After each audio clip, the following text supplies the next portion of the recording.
तो मैं screen share कर रहा हूँ यहाँ पे और स्टार्ट कर रहे हैं। म्यूट कर दीजिए सबके सब एंड स्टार्ट इट।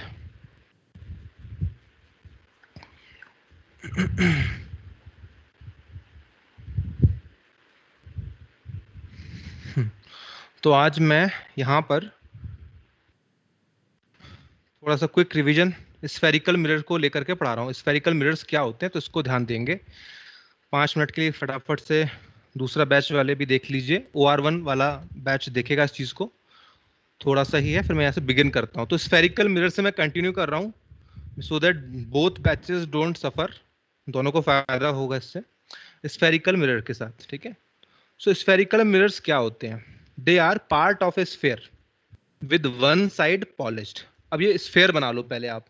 दिख रहा है एक स्फेयर बना लिया कांच का, ये कांच का स्फेयर बना लिया। डॉटेड जो दिख रहा है ये स्फेयर है, ठीक है। ठीक है जी, स्फेयर है। इस पे मैंने कर दी फिर पॉलिशिंग, पॉलिशिंग कर दी ये ऑरेंज कलर से, ऑरेंज कलर से पॉलिशिंग कर दी और इतने पार्ट को यहाँ से निकाल लिया बाहर। तो ये कैसा मिरर बन जाएगा? ये बन जाता है हमारा कॉनकेव मिरर, ठीक है। अच्छा, अगर मैं पॉलिशिंग बाहर से करता हूं, अगर बाहर से पॉलिशिंग कर दी तो बनता है कॉनकेव मिरर, और अंदर से पॉलिशिंग कर दी, अंदर से यानी कि उस पर पेंट कर दिया, तो बन जाता है कॉन्वेक्स मिरर, ठीक है। तो बेसिकली आप किस पे ध्यान देंगे? सब कुछ मत देखो यहाँ पे, जस्ट फॉलो जो मैं कह रहा हूँ। तो ये डॉटेड वाला पार्ट क्या है? ये स्फेयर था, ठीक है। तो ये जो ऑरेंज पार्ट है ये क्या है? पॉलिशिंग की हुई है। तो अंदर वाला रिफ्लेक्टिंग सरफेस है। अंदर वाला कैसा सरफेस है? रिफ्लेक्टिंग। अंदर वाला रिफ्लेक्टिंग होता है तो कॉनकेव, और अगर आउटर वाला रिफ्लेक्टिंग होता है तो कॉन्वेक्स, ठीक है। अब जो ये साइज होता है ना, यहाँ से लेके यहाँ तक, ये जो लेंथ होती है जो ब्लू कलर की मैंने दिखा रखी है, एक इस मिरर के कोने से इस कोने तक, इसको कहते हैं aperture. This is the aperture of the spherical mirror. ये अपर्चर है, ठीक है। तो ये अपर्चर हो गया, फाइन, ओके। तो ये अपर्चर है। और ये स्फेयर का ना, ये जो पॉइंट मैंने बना रखा है यहाँ पे C, this C is the centre of curvature, जो कि ये स्फेयर का सेंटर है। ये जो डॉटेड वाला स्फेयर होगा उस स्फेयर का सेंटर होगा सी, तो it is called centre of curvature, ठीक है। अब सेंटर ऑफ कर्वेचर की खासियत क्या होती है भाई? सेंटर ऑफ कर्वेचर से अगर कोई लाइट जाती है तो वो मिरर पे नॉर्मली इंसिडेंट होती है। अगर सेंटर ऑफ कर्वेचर से कोई भी लाइट जाएगी तो मिरर पे वो नॉर्मली इंसिडेंट होगी, बिल्कुल होगी नॉर्मली, ठीक है। तो नॉर्मली हो जाएगी यहाँ पे। तो देखिए नॉर्मल हो गया मिरर पे, this is the normal to the mirror. तो जो normal to the spherical mirror होता है वो हमेशा सेंटर ऑफ कर्वेचर से ही पास करता है। ये बात को समझिए ध्यान से कि जो स्फेरिकल मिरर, स्फेरिकल जो सरफेस है, जो स्फेयर मैंने बना रखा है, स्फेयर जो स्फेयर का सेंटर होगा, उस सेंटर से मैं अगर कहीं पे भी लाइन खींचता हूँ ना, मिरर पे सीधी लाइन ले जाता हूँ, तो वो उस मिरर पे नॉर्मल का काम करती है, नॉर्मल का काम करेगी, ठीक है। और ओके, यहाँ पे कहीं पे होता है फोकस, इसको कहते हैं सेंटर ऑफ कर्वेचर एंड इसको कहते हैं पोल। तो ये है पोल, ठीक है। ये हो गया यहाँ पे नॉर्मल, और normal always passes from centre of curvature, ठीक है। अब जो ये लाइन है यहाँ पे प्रिंसिपल एक्सिस कहते हैं इसको, जो कि सेंटर ऑफ कर्वेचर, फोकस, और ये pole, pole is the centre of the mirror, इसको प्रिंसिपल एक्सिस कहते हैं, ठीक है। ओके, क्योंकि normal is perpendicular to mirror. Normal क्या होता है? हमेशा मिरर के परपेंडिकुलर होता है। And in case of spherical mirror, normal passes from centre of curvature. हमेशा नॉर्मल कहां से पास करेगा? सेंटर ऑफ कर्वेचर से पास करेगा, ओके। तो any line passing C, any line passing C is normal to the spherical mirror. इस बात को ध्यान रखें, ठीक है।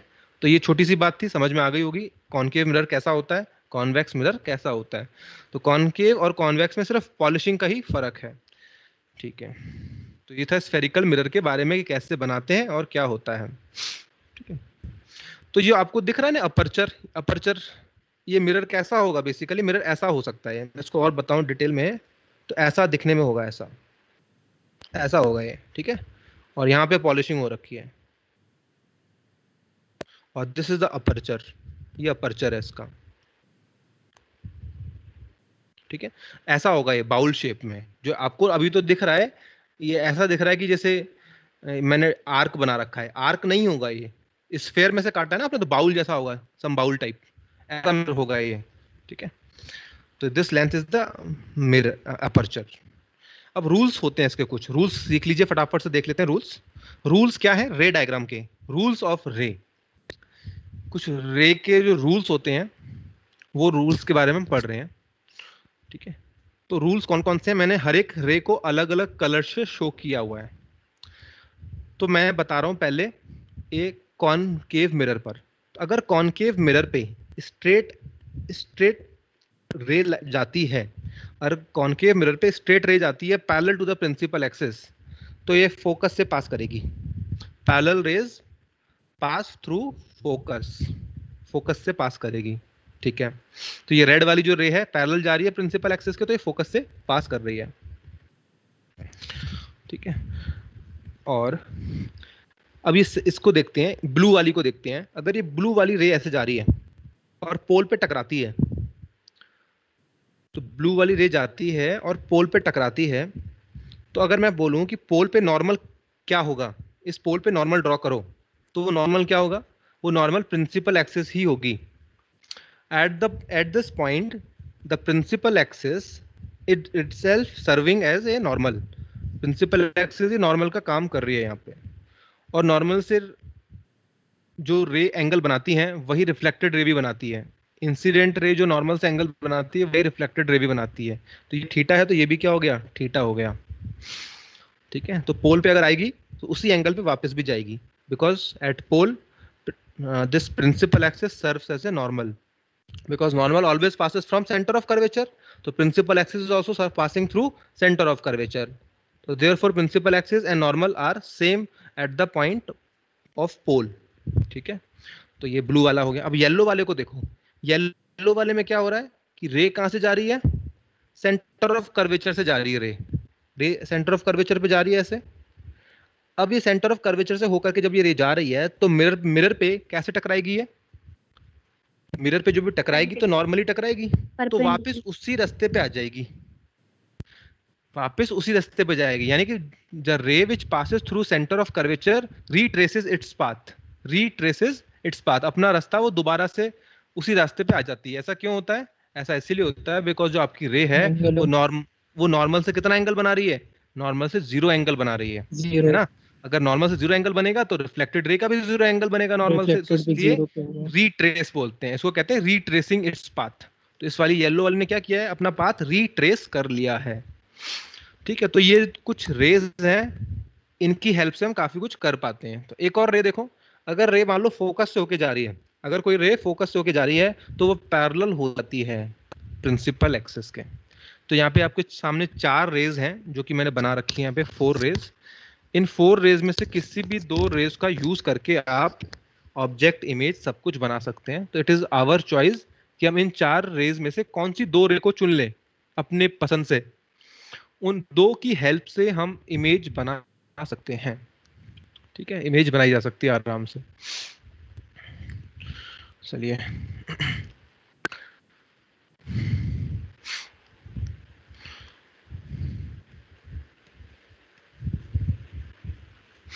आगे बढ़ते हैं इसमें हम और चीजें देखते हैं।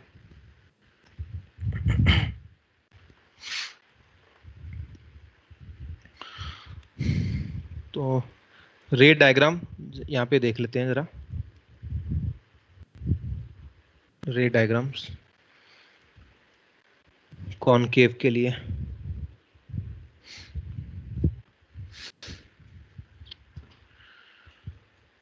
तो सपोज हमारे पास एक मिरर है,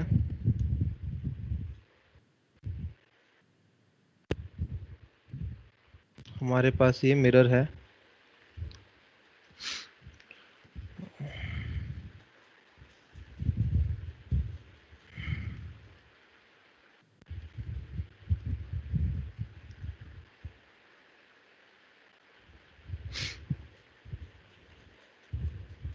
कॉनकेव मिरर लिया हुआ है।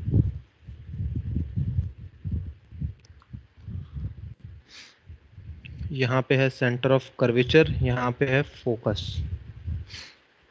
अब मान लीजिए कोई ऑब्जेक्ट ले लेते हैं हम लोग, ऑब्जेक्ट ले लेते हैं। थोड़ा सा, ये काफी दूर है ऑब्जेक्ट, कहाँ पे है, काफी दूर बनाया मैंने।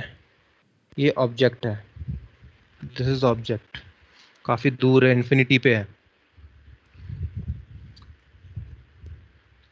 अगर ऑब्जेक्ट इन्फिनिटी पे है तो इसकी इमेज कहाँ बनेगी, इसकी इमेज कहाँ बननी चाहिए, फोकस फोकस पे बनेगी, है ना।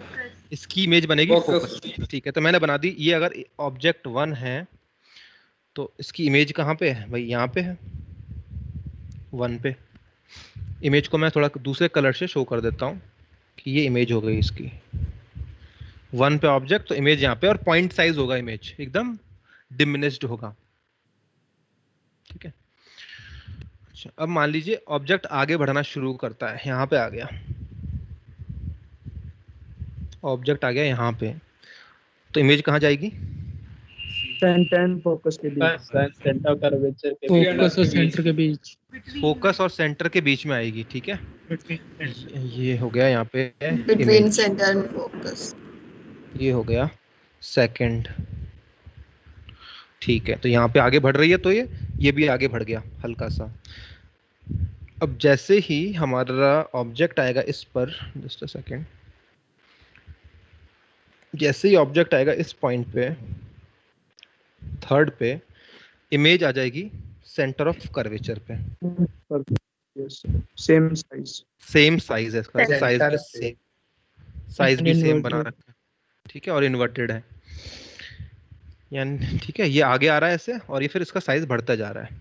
अब जैसे ही ऑब्जेक्ट आएगा मेरा, अब ऑब्जेक्ट आ गया इस तरफ 4 पे, इमेज बन जाएगी बाहर, यहाँ आ जाएगी beyond centre of curvature, behind the C, enlarge हो गया, इन्वर्टेड, इनलार्ज हो गई, ये हो जाएगा। अब जैसे जैसे इसके पास आता जाएगा फोकस पे आएगा। अब जैसे ही मान लो ऑब्जेक्ट आ गया फोकस पे, एकदम बगल में आ गया इसके, जस्ट एकदम उस पे भी नहीं आया, हल्का सा एकदम लेफ्ट में है उसके, एकदम करीब करीब लेफ्ट में है, तो फिर इस हिसाब से हमारी इमेज आएगी वो बहुत दूर बनेगी और काफी बड़ी होगी। ठीक है, काफी बड़ी होगी, इन्फिनिटिव इन्फिनिटी पे बनेगी और काफी दूर होगी है। ठीक है,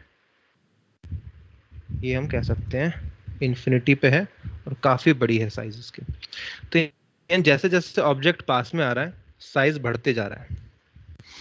ठीक है, अच्छा तो ये सिंपल सी चीज है। आपको इसके रे डायग्राम तो आते ही होंगे, इसके रे डायग्राम्स, इसके रे डायग्राम ना मैं नेट पे भी देख लेता हूँ। ठीक है ना, मेरे को ज्यादा मेहनत नहीं करनी पड़ेगी, 10th क्लास का टॉपिक है वैसे तो, इसको मैं ना एक बार नेट पे 10th क्लास का है, 10th क्लास में है, फिर भी मैं एक बार देख लेता हूँ। कॉनकेव मिरर दिख जाता है, कॉनकेव मिरर 6 पॉइंट होती है ये डायग्राम, हाँ एक बार दिख जाएगा तो फॉर्मली हम कर लेंगे कि हाँ ऐसे ऐसे हो रहा है। तो देखिए ये चीज है यहाँ पे,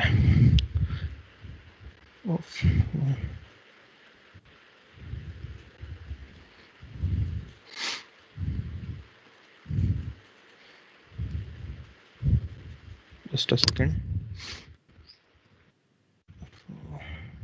हाँ तो देखो यही सब मैंने चीजें ले रखी हैं। तो कहाँ पे है ये रहा, ये देखो ये सी वाला पार्ट है, ये सी वाला पार्ट इसने नहीं, ए बी, ये बियॉन्ड सेंटर, ये फोकस है, सी है, और यहाँ पे इसको मैं ना कॉपी कर लेता हूँ, इसको हम कॉपी कर लेता हूँ जरा।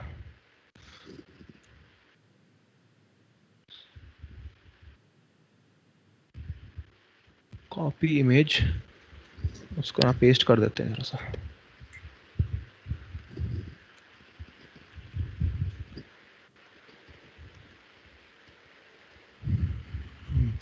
तो देखिए यहाँ पे सेंटर ऑफ कर्वेचर, यहाँ पे फोकस, और ये बियॉन्ड सी रखा हुआ है। तो रे डायग्राम से कैसे बनती है चीजें वो मैं दिखाना चाह रहा हूँ। अभी तो म्यूट कर दो, किसी का अनम्यूट हो रहा है। तो यहाँ पे मैंने अभी क्या किया है, मैंने ना क्लैरिटी के लिए नंबर के थ्रू दिखा रखा है 1 2 3 4 5, और ऐसे इमेज को दिखा रखा है मैंने 1 2 3 4 5, इससे ना क्लैरिटी बनी रहती है और इंपॉर्टेंट चीजें दिमाग में आ जाती हैं। इस रे डायग्राम से ना थोड़ा सा घिचपिच हो जाता है, तो इसलिए मैं इसको बना के शो नहीं कर रहा हूँ। तो यहाँ पे मैंने अलग से पेस्ट कर दिया, इसको देख लो एक बार, 10th क्लास का है वैसे तो। ये सेंटर ऑफ कर्वेचर से पहले मैंने ऑब्जेक्ट को रखा ए बी, तो मैंने बताया आपको किसी भी ऑब्जेक्ट की इमेज बनानी है तो 2 रे की जरूरत पड़ती है, कोई भी 2 रे छांट लो आप। तो इसने कौन सी छांटी है, कौन सी वाली सेलेक्ट की है इसने कि ए से निकली पैरेलल, तो फोकस पे जाएगी निकल के, निकाल दी फोकस से होकर के, ठीक है। अच्छा, फिर दूसरी रे कौन सी यूज करी है इसने, दूसरी रे ये वाली यूज की है कि ए से जा रही है सेंटर ऑफ कर्वेचर से पास होकर के और वापस इसी पे आ रही है, देखो।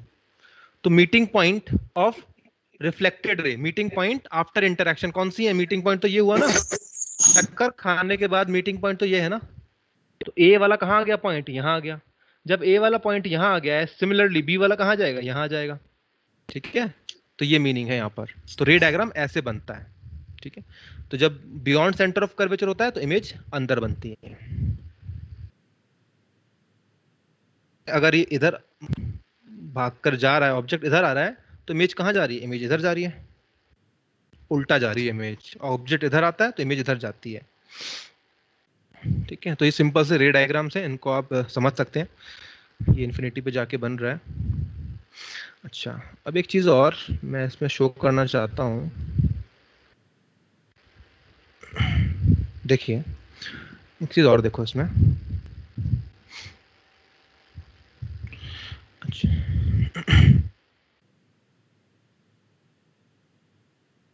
यस, हाँ, तो मैंने कहा अब मान लो अभी तो यहाँ 5 यहाँ पे है ना, अब अगर मैं कहता हूं कि 6 वाला पॉइंट यहाँ पे है, 6 यहाँ आ गया, अब क्या करेंगे इसमें 6 वाले के केस में, image behind the mirror, Behind the mirror बनेगी. बिहाइंड बनेगी virtual image, Behind the mirror. Behind the mirror.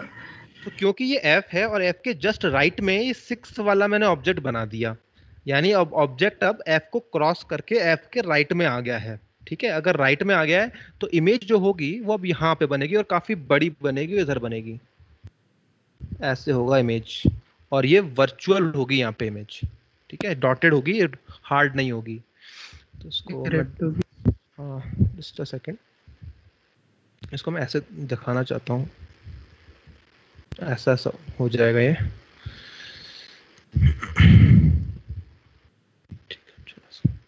तो it will be like this.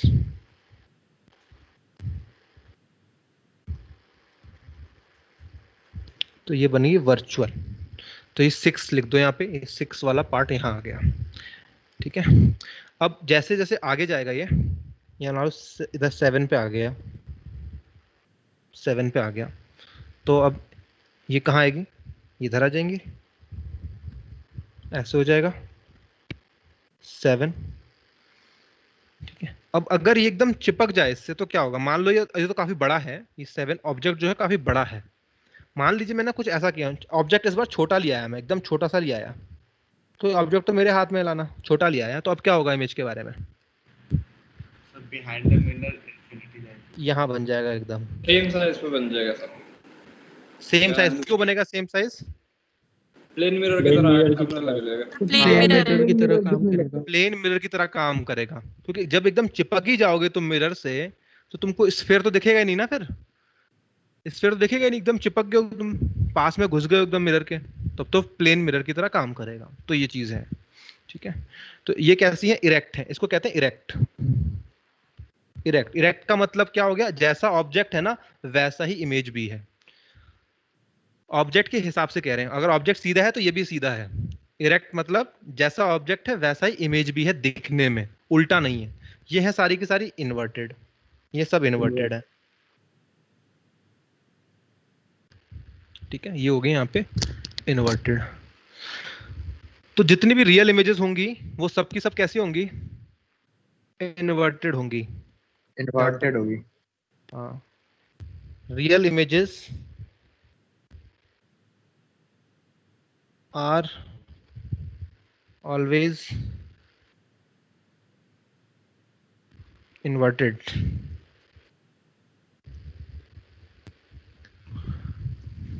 ठीक है। तो ये चीज हम कह सकते हैं, real images are always inverted. Virtual images कैसी होती हैं, इरेक्ट। Erect. इरेक्ट इरेक्ट रहेंगी, यानी जैसा ऑब्जेक्ट है वैसे ही रहेंगी वो, ठीक है, ये बात भी समझ में आ गई हमको। ठीक है, और एक टर्म होता है मैग्निफिकेशन। तो यहाँ पे देखो, यहाँ पे जो ऑब्जेक्ट का साइज है वो इमेज के साइज से अलग अलग है ना। अच्छा, तो इमेज का साइज ऑब्जेक्ट से छोटा भी है, ऑब्जेक्ट से बड़ा भी है। तो कॉनकेव मिरर कैसा फॉर्म कर रहा है? कॉनकेव मिरर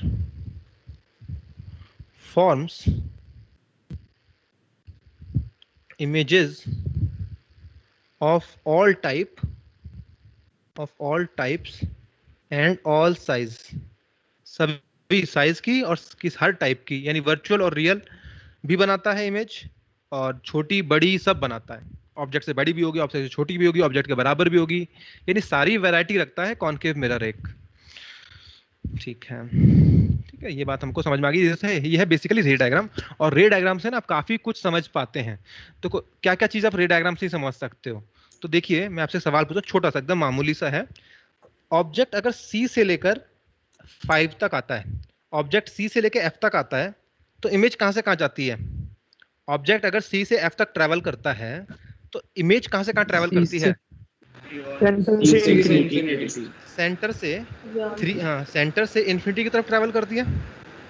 तो ऑब्जेक्ट तो इतना सा मूव करता है, ऑब्जेक्ट कितना सा मूव करता है? सिर्फ इतना सा मूव करता है, और इमेज कितना सारा मूव करती है? यहां से लेके इन्फिनिटी तक चली जाती है। तो किसकी स्पीड ज्यादा है? इमेज की स्पीड ज्यादा है। इमेज की स्पीड ज्यादा है। Speed of the image is more when object is in between C and F. जब ऑब्जेक्ट सी और एफ के बीच में होता है तो इमेज की जो रफ्तार होती है मूव होने की, वो बहुत तेज होती है। ठीक है, अच्छा, अगर ऑब्जेक्ट इन्फिनिटी से लेके सेंटर ऑफ कर्वेचर तक आता है तो इमेज कहां से कहां तक जाती है? C to F. F to C जाएगी सिर्फ। F to C. हाँ, तो बियॉन्ड सी जो ऑब्जेक्ट की स्पीड होती है वो ज्यादा होती है और इमेज की स्पीड कम होती है। ठीक है, ऐसा भी वो पूछ सकता है। ठीक है, स्पीड के बारे में बात करेंगे हम लोग, स्पीड निकालेंगे न्यूमेरिकली, लेकिन कभी कभी जनरल भी पूछ लेता है, इन जनरल ऐसे ही पूछ लेता है वो, which of the following is correct. तो आपको ये इस रे डायग्राम से ही वो काम हम कर सकते हैं।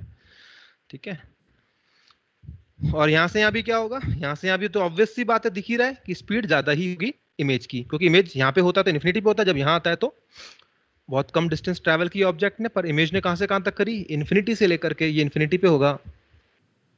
ठीक है, तो ये यहां तक आ रहा है, तो इमेज की स्पीड ज्यादा होती है। तो ये हो गया बात हमारा यहाँ पे।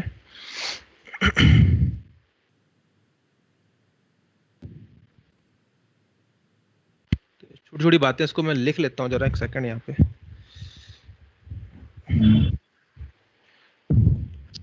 If object travels from infinity to C, image moves from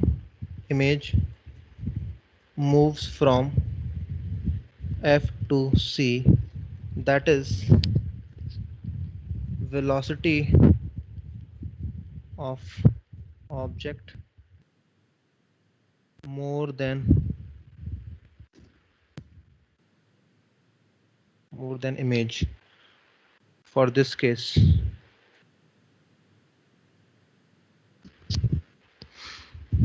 and vice versa भी आप कह सकते हैं। ठीक है, कि अगर इमेज, अगर ऑब्जेक्ट एफ से सी के बीच में है तो इमेज बियॉन्ड सी होती है और उसकी स्पीड ज्यादा होती है। It is quite indicative from the diagram itself.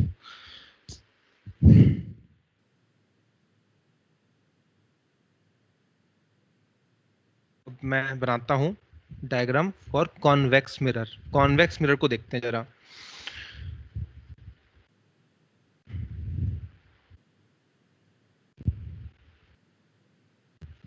Sir थोड़ा सा स्क्रॉल कर ऊपर। हाँ, एक सेकंड।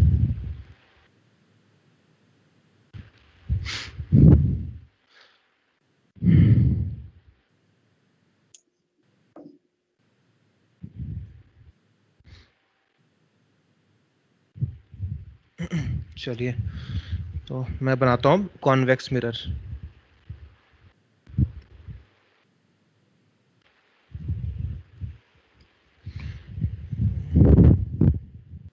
कॉन्वेक्स मिरर में जो आउट, ये कॉन्वेक्स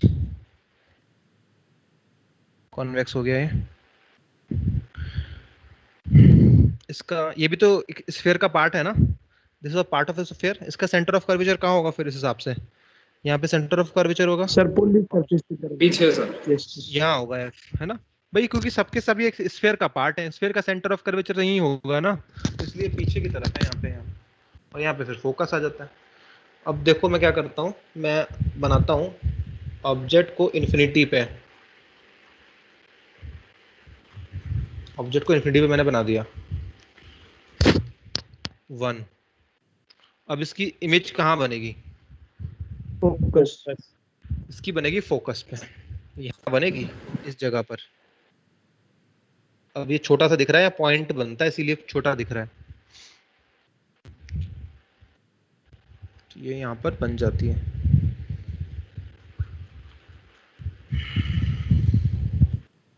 अब ऑब्जेक्ट आगे आने लगता है इसमें तो हाँ वर्चुअल हाँ वर्चुअल बनेगा, बिल्कुल वर्चुअली बनेगा। इसमें तो सर अब इमेज हमेशा छोटा ही ना बनेगा ऑब्जेक्ट से। हाँ बिल्कुल, बना के दिखाता हूँ मैं, इसमें बना ही देता हूँ, इसमें ज़्यादा घिचपिच नहीं होगा इसलिए बना देता हूँ इसमें मैं। Just have a look. देखिए ये ऑब्जेक्ट है, ये गया रेज, ऐसे रेज जा रहा है, तो रे टकराने के बाद नॉर्मल कहाँ से पास करता है? इस पे नॉर्मल कहाँ से पास करेगा? सेंटर। Centre of curvature. ऐसे मैंने बना दिया, तो रे डायग्राम बना रहा हूँ मैं इसके लिए, ठीक है। तो यहाँ से ये पास हो गया, नॉर्मल ये है, दिस इज द नॉर्मल। और रे हमेशा नॉर्मल से क्या रूल फॉलो करती है? जो एंगल ये होगा वही एंगल टक्कर खाने के बाद भी होगा। टक्कर खाने के बाद जो रे जाएगी वो ऐसे जाएगी, फिर ऐसे निकल जाएगी रे,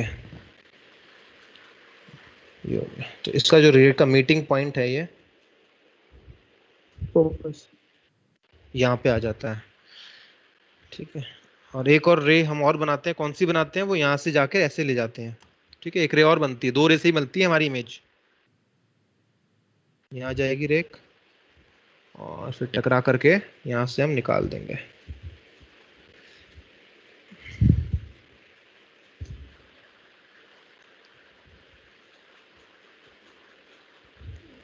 नहीं, यहाँ से पॉसिबल नहीं है, क्योंकि इन्फिनिटी पे है ना ऑब्जेक्ट, इन्फिनिटी पे object, object is at infinity. ये बात देखो, तो इन्फिनिटी अगर ऑब्जेक्ट इन्फिनिटी पे है, अगर ऑब्जेक्ट इन्फिनिटी पे तो पैरेलल ही जा सकती है, पैरेलल ही जा सकती है। हाँ तो पैरेलल ही जाएगी, इन्फिनिटी पे है ऑब्जेक्ट इसीलिए। ओके फाइन, ये हो गया। और अगर मैं मान लो ऑब्जेक्ट को पास में ले आया थोड़ा सा और सेकंड पे ले आया, एक रे तो यही जाएगी, क्योंकि ये तो सबके लिए सेम ही सर्व कर रही है, एक ही पर्पस सर्व कर रही है। अगर ऑब्जेक्ट को आप यहाँ ले आते हो तो ये रे तो कॉमन हो जाएगी ना जो पहले बनाई थी, तो ऐसे गई ऐसे। अब इसके लिए मैं एक और रे बना सकता हूँ, यहाँ पे एक रे कौन सी बना सकते हैं कि ये रे यहाँ से यहाँ जा रही है और टकरा करके फिर ये ऐसे हो जाती है, ये बना सकते हैं हम इसके लिए। अब इसको बैक ट्रेस करो, टक्कर खाने के बाद इस वाली रे का मीटिंग पॉइंट कहाँ है? यहाँ पे है ना। देखो एक रे तो ये जा रही है, टक्कर खाने के बाद रे कौन सी है? 2 रे पकड़ो, एक तो ये रे और एक ये रे, इन दोनों का मीटिंग पॉइंट कहाँ है? बैक ट्रेस के यहाँ पे आया ना, ये बना, तो ये था 1, ये था सेकंड, ऐसा हो गया। तो यानी क्या हो रहा है यहाँ पे? जैसे जैसे पास आ रहे हैं तो ये इमेज इधर पास में आ रही है, ठीक है, ये हो गया। और अगर ये ऑब्जेक्ट बिल्कुल चिपक जाएगा इससे, बिल्कुल ही चिपक जाएगा तो भी बराबर होगी, अदरवाइज क्या रहती है? साइज हमेशा क्या रहता है? छोटा ही रहता है। तो कॉन्वेक्स मिरर में size of image is always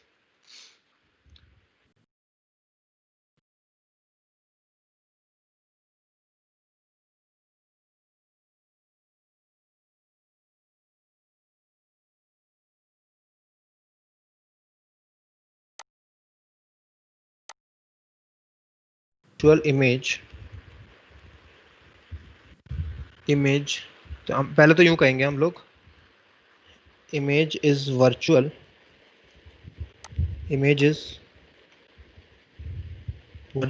for real objects,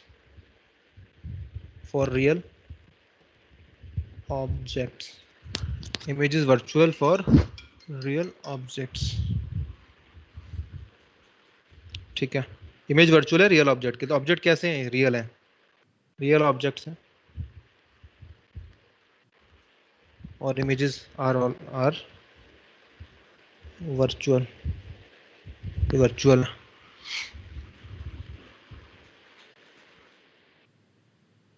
Images virtual for real objects, and also we can say size of virtual images, size of virtual images is less than size of object। Object से जो size है image का less है, बड़ा भी नहीं है, बराबर हो सकता है जब एकदम चिपक जाएगा, अदरवाइज छोटा ही होता है हमेशा। ठीक है, तो ये बात ठीक है, समझ में आ गई।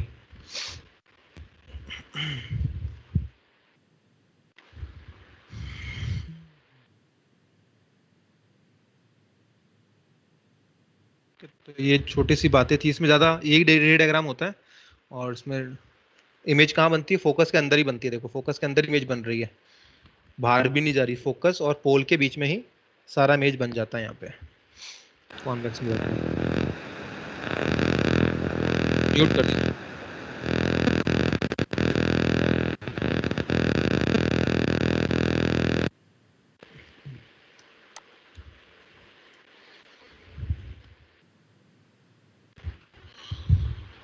Okay,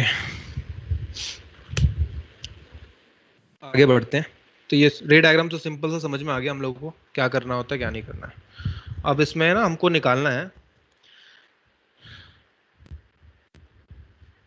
mirror formula. Mirror formula, mirror formula क्या करता है? It relates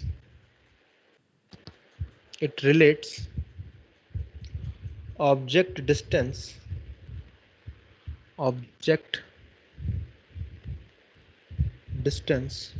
it relates object distance to the image distance।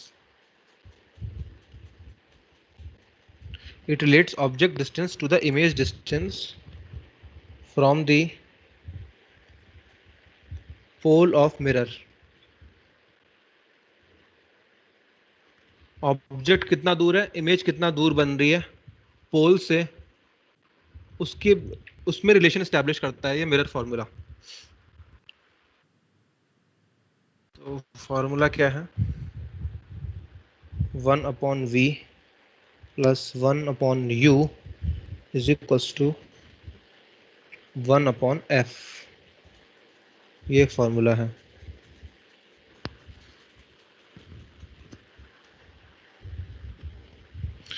इसमें जो u है ऑब्जेक्ट डिस्टेंस है, object distance from pole with sign convention, from pole with sign के साथ डालना है। v जो होता है ये होता है image distance from pole with sign. f है focal length from pole with sign. अब ये साइन का क्या मतलब है? यहाँ पे साइन कन्वेंशन फॉलो होते हैं। तो साइन कन्वेंशन का मतलब है कि सपोज मान लीजिए ये कॉनकेव मिरर है, ये इंसिडेंट रे आ रही है हमारे पास, incident ray, incident ray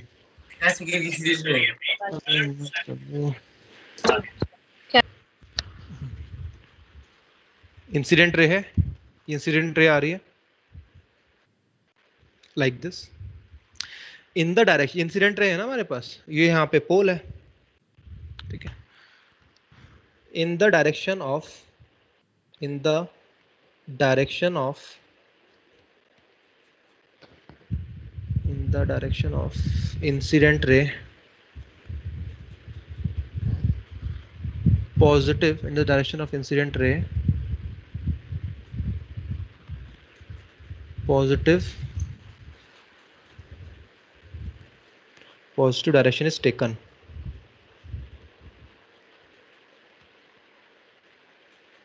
incident positive direction लिया जाता है, ठीक है। ये बात समझ में आ गई कि इंसिडेंट रे की डायरेक्शन में ही पॉजिटिव डायरेक्शन लिया जाएगा।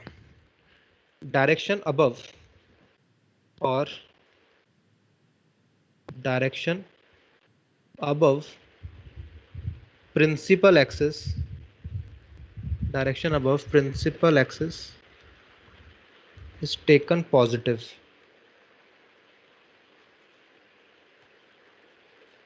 Direction above principal axis is taken positive. यानी कि इंसिडेंट रे की डायरेक्शन में पॉजिटिव लेते हैं और प्रिंसिपल एक्सिस के ऊपर वाला जो होता है वो पॉजिटिव लेते हैं।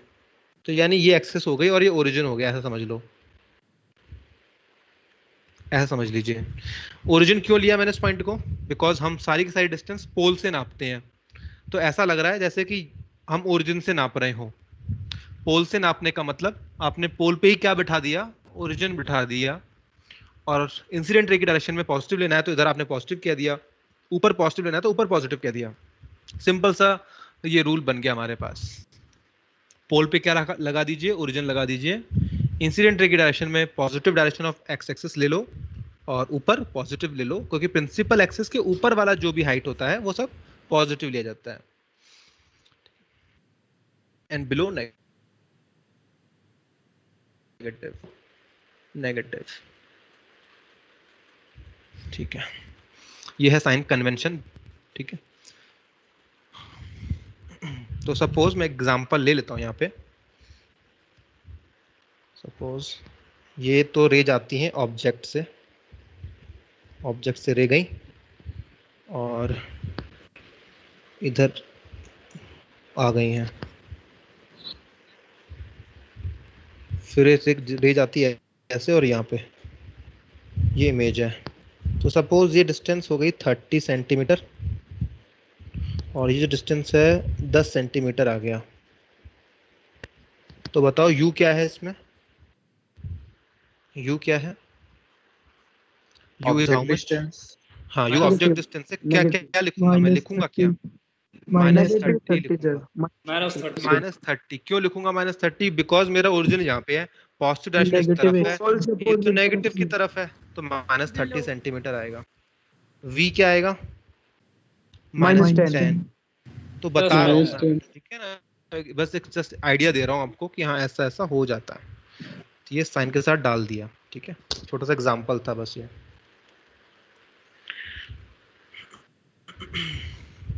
तो आपको v समझ में आ गया, u समझ में आ गया, f को समझना भी जरूरी है। f के बारे में सब लोग नहीं जानते हैं। तो फोकल, व्हाट इज फोकस, ठीक है ना, फोकस के बारे में जानते हैं। फोकस क्या होता है? डिनोट करते हैं कैपिटल F से।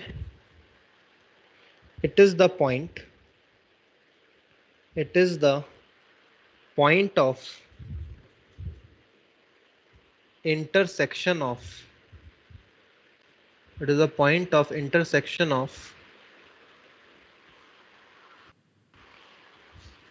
para-axial rays, it is a point of intersection of parallel rays, parallel rays, it is a point of intersection of parallel rays। ये होता है focus.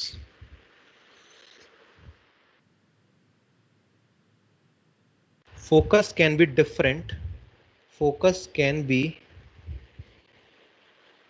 different for marginal and para-axial rays.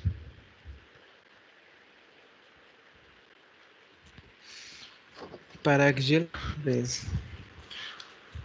तो अभी मैं समझाता हूँ कि क्या मतलब है मार्जिनल और पैराक्सियल का। तो पहले फोकस की जो बेसिक डेफिनेशन है वो तो ये कहती है भाई it is the intersection of parallel raise. Parallel raise का इंटरसेक्शन होता है। तो जरूर निकालते हैं क्या आएगा आंसर।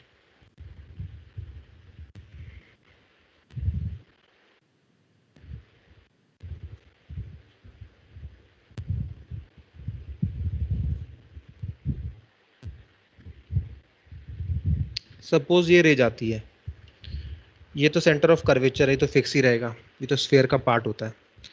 और नॉर्मल कहाँ से पास करता है? सेंटर ऑफ कर्वेचर से ही पास करता है, ये बात हम सभी जानते हैं। ये होता है नॉर्मल। और नॉर्मल से जो एंगल बनाती है रेज वो सेम बनाती हैं। अगर ये थीटा है तो टक्कर खाने के बाद जो आएगा एंगल वो भी क्या होगा? थीटा ही होगा। ये भी थीटा होगा। जस्ट अ सेकंड, थोड़ा सा गड़बड़ हो गया बनाने में।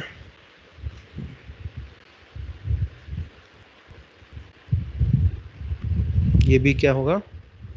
थीटा। ये पोल है, ये एफ है, तो यही तो है point of intersection of parallel raise. अगर रे मान लो ऐसे जाती है पैरेलल तो टकरा के वापस ऐसे ही आएगी, तो यहाँ पे मीट हो गया। पैरेलल रेज का इंटरसेक्शन पॉइंट यही है, तो ये फोकस है। अब मेरे को निकालना है फोकल लेंथ क्या होगी। फोकस तो ये ठीक है, फोकस तो आ गया, तो फोकल लेंथ किसको कहते हैं? फोकल लेंथ इज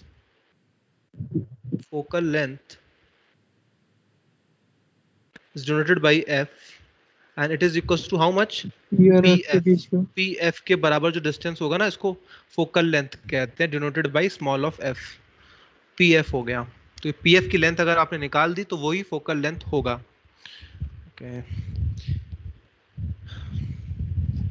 ये लेंथ किसके बराबर होगी? यहां से लेके यहां तक, यहां से लेके यहां तक ये लेंथ किसके बराबर होगी? स्फीयर के रेडियस के बराबर होगी ना। तो इस लेंथ को क्या कहते हैं? रेडियस ऑफ कर्वेचर कहते हैं। पीसी को क्या कहते हो आप? Radius of curvature. भाई जो ये कर्वेचर है, ये कर्व जो बन रहा है, ये कर्व बना हुआ है ना, ये कर्व स्फीयर में से बना हुआ था। उस स्फीयर का जो रेडियस होता है उसी का नाम ले रहे हैं यहाँ पे कि रेडियस ऑफ कर्वेचर। इस कर्व का रेडियस कितना है तो हम जानते हैं पीसी को। तो ये लेंथ होगी आर के बराबर, तो ये लेंथ भी कितनी है? आर के बराबर। भाई सेंटर से स्फीयर पे कहीं भी चले जाओ आप तो आर ही तो आएगा, रेडियस के बराबर ही आएगा डिस्टेंस। तो ये डिस्टेंस आर है, ये भी डिस्टेंस आर है। ओके ठीक है। अच्छा, तो अगर ये एंगल थीटा है तो ये एंगल भी क्या होगा? थीटा होगा। भाई ऑल्टरनेट हो गए यहाँ पे, ये थीटा है तो ये भी थीटा होगा। और अगर ये थीटा है, ये थीटा है, तो ये कितना होगा? ये 2 थीटा हो जाएगा। फिर 2 थीटा हो जाएगा। ये हो गया 2 थीटा। ठीक है जी, इसका नाम दे देता हूँ ए। अच्छा, साइन लॉ जानते हो आप सभी लोग? Sine law, yes sir. No sir. Sine law क्या होता है? A upon sine A is equal to B upon sine B is equal to C upon sine C. Is everyone aware of this thing? Yes sir. No sir. हाँ, तो Yes, बना sir. दिखा देता हूँ मैं क्या होता है। रूल होता है, ठीक है ना। अगर ये एंगल ए है तो इसकी लेंथ ए होगी, छोटा वाला ए। अगर ये एंगल बी है तो इसके सामने जो लेंथ होगी वो छोटा बी। अगर ये एंगल सी है तो इसके सामने जो लेंथ होगी छोटा सी। तो B upon A upon sine of A, B upon sine of B, ये सब बराबर होते हैं। तो in triangle A F C, A F C वाला ट्रायंगल देखो तो मैं क्या लिख सकता हूँ? ये तो आर है ना, ये आर हो गया, ठीक है। ये लेंथ कितनी है? ये तो एफ है, तो ये कितनी होगी? आर माइनस एफ होगी।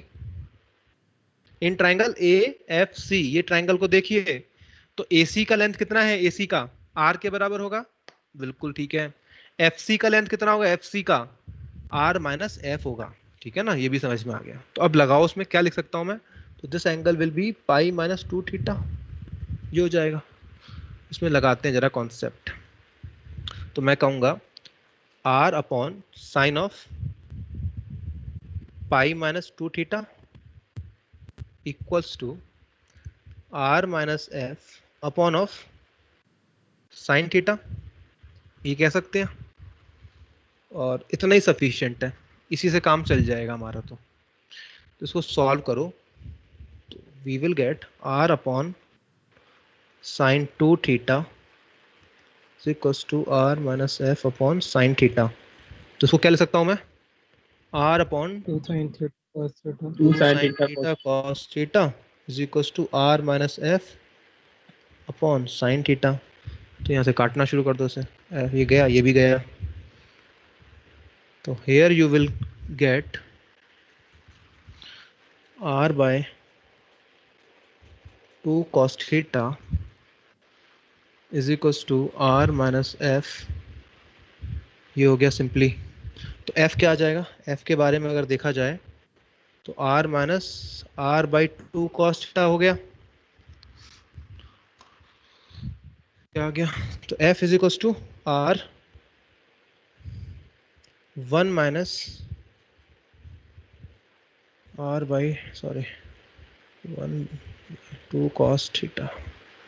ये आ जी एक्चुअल में फॉर्मूला आपका, ये आया, ये फॉर्मूला आया फोकस का। व्हाट यू वर एक्सपेक्टिंग, आप लोग क्या एक्सपेक्ट कर रहे थे कि f is equals to r by 2 आएगा, r by 2 you were expecting r by 2, पर यहाँ पे तो ये आ गया, यानी कि फिर ये r बाई 2 कब आता होगा, r बाई 2 कब आता होगा, तो यानी कि r बाई 2 कुछ स्पेशल कंडीशन में आएगा।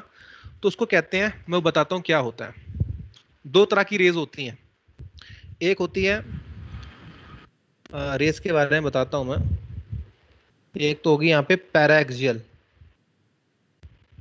एक होती है marginal.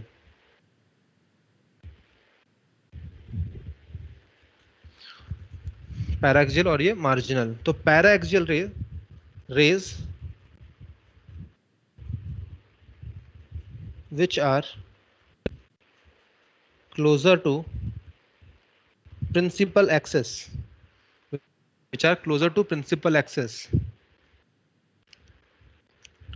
and therefore have a small angle of incidence। ये वो रेज होती हैं जो कि प्रिंसिपल एक्सिस के पास होती हैं। मार्जिनल कौन होती हैं, rays away from, rays far away from principal axis, जो काफी दूर होंगी प्रिंसिपल एक्सिस से, वो होंगी मार्जिनल।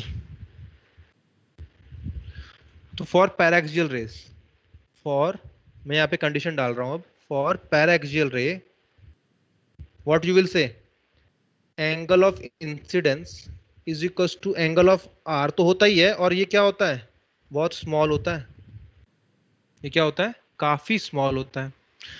और अगर ये चीज काफी स्मॉल है तो कॉस यहाँ पे वो किसके बराबर था, ये थीटा के बराबर था ना, ये एंगल ऑफ इंसिडेंस थीटा के बराबर था, तो थीटा क्या होगा, बहुत छोटा होगा। देयरफॉर कॉस थीटा किसके बराबर आएगा, 1। अगर थीटा बहुत छोटा है, लग जाएगा। थीटा छोटा होता है तो ये 1 आ जाता है, ठीक है, कल बताया था मैंने, ये था, तो कॉस थीटा हो जाता है 1, ठीक है। थीटा छोटा होगा तो कॉस 1 की तरफ ही आएगा। तो f इज इक्वल टू क्या आ जाता है इस केस में, r ब्रैकेट 1 माइनस 1/2, तो f आ गया r/2, तो f आ जाता है r/2 के बराबर।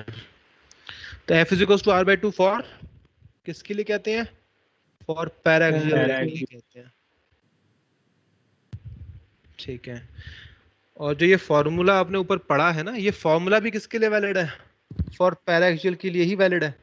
जब इसका प्रूफ करते हैं तो वहां पे देखा जाता है चीज, इट इज वैलिड। इसका प्रूफ आप देख सकते हैं अपनी किताबों में, बहुत इजी सा होता है, डिफिकल्ट नहीं होता है, ठीक है। तो ये भी पैराएक्सियल रे के लिए ही बनाया गया है। हाँ जी बोलो। आपने फोकस डिफरेंट लिखवा दिया शायद पैराएक्सियल रे के उससे। कहाँ पे, क्या कह रहे हो, फिर से कहो। आपने फोकस की डेफिनेशन नहीं लिखवाई थी। अभी कह रहे हो? Yes sir. कहाँ पे? आपने ये focus can be different for paraxial rays लिखवा दिया सर। नहीं, इससे तो सर फोकस कैन बी वही होना डिफरेंट फॉर चाहिए ना। Marginal and paraxial raise.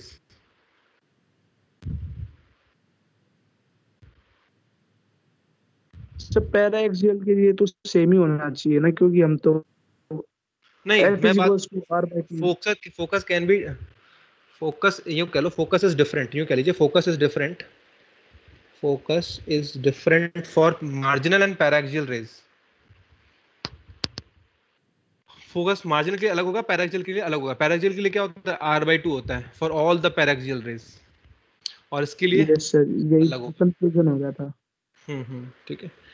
तो पैराक्सियल रे के लिए, सभी पैराक्सियल रे के लिए R/2 होता है, और मार्जिनल के लिए अलग अलग हो सकता है। Is different for marginal and, ऐसा कहना चाहो तो ऐसा कह लो, and same for paraxial rays. ठीक है, is different for marginal and same for paraxial rays. ठीक है, तो ये हो गया। तो पैराक्सियल रेज जितनी भी होंगी सबके लिए क्या होगा, R/2 के बराबर आएगा focus.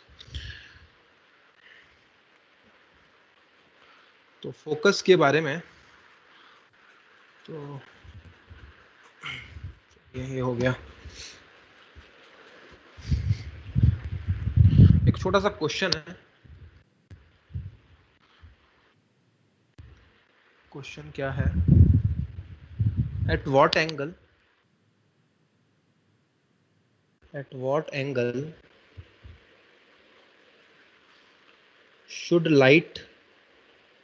should light be incident on concave mirror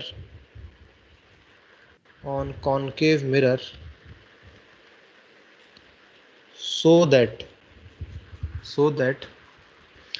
image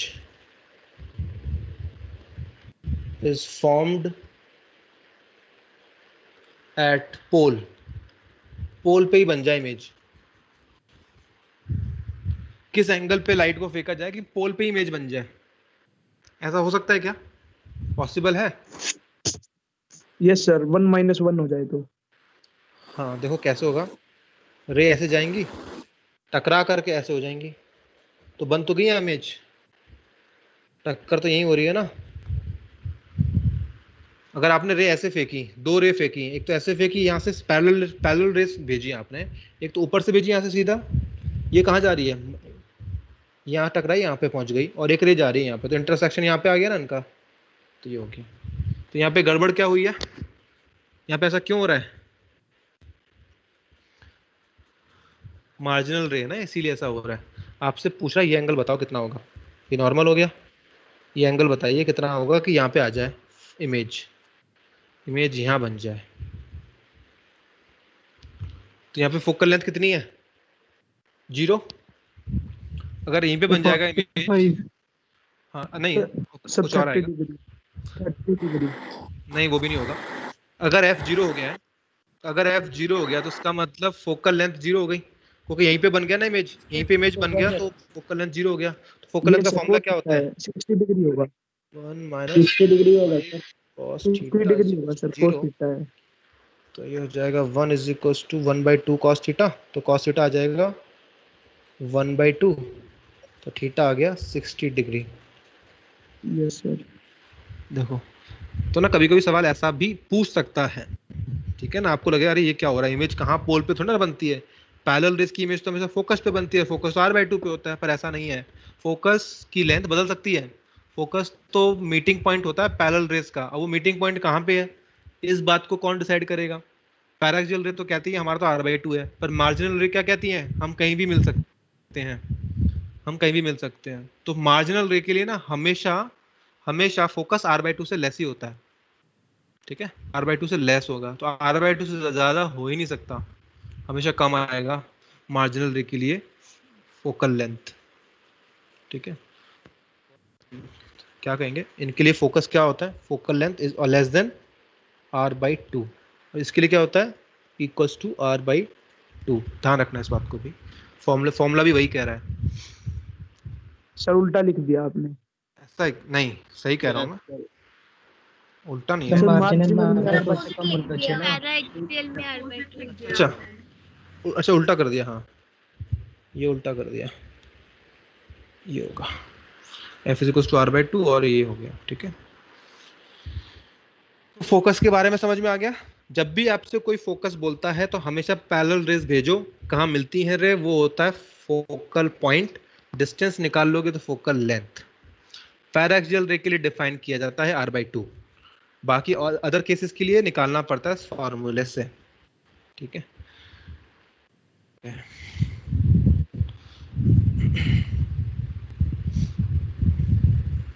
just a second.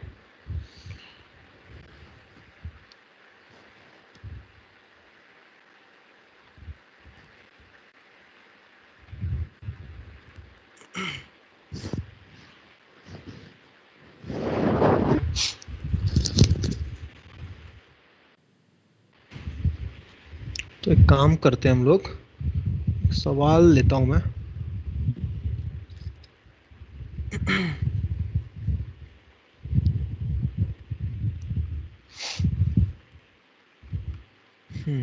एक चीज और कॉन्सेप्ट बता दूं पहले, that is magnification.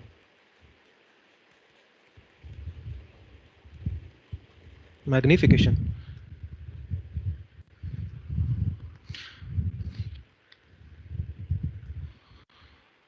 it is the ratio of, it is the relation, it relates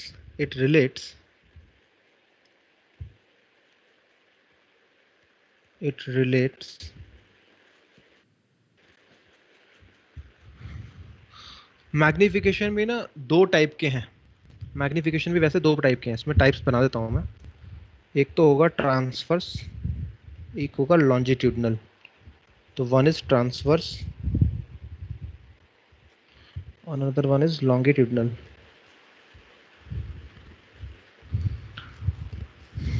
generally हम इसी की बात कर रहे होते हैं, ट्रांसवर्स की, बाय डिफॉल्ट भी। और इसके लिए लिख देते हैं एम, जरूरत नहीं पड़ती इसकी, और बाय डिफॉल्ट हम इसी की बात कर रहे होते हैं। लॉन्गिट्यूडनल भी बता दूंगा मैं। तो ट्रांसवर्स का मतलब क्या होता है?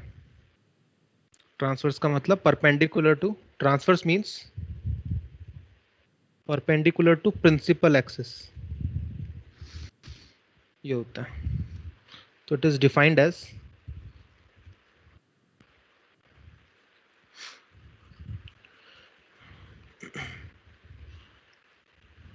how large it relates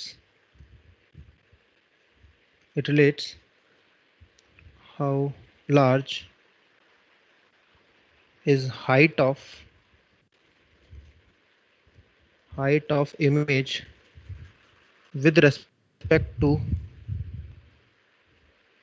height of object। Height of object और हाइट ऑफ इमेज को रिलेट करती है। हाइट का मतलब प्रिंसिपल एक्सिस के जो परपेंडिकुलर जो हम नापते हैं ना, हाइट लिखते हैं ऑब्जेक्ट का, वो वाला हाइट।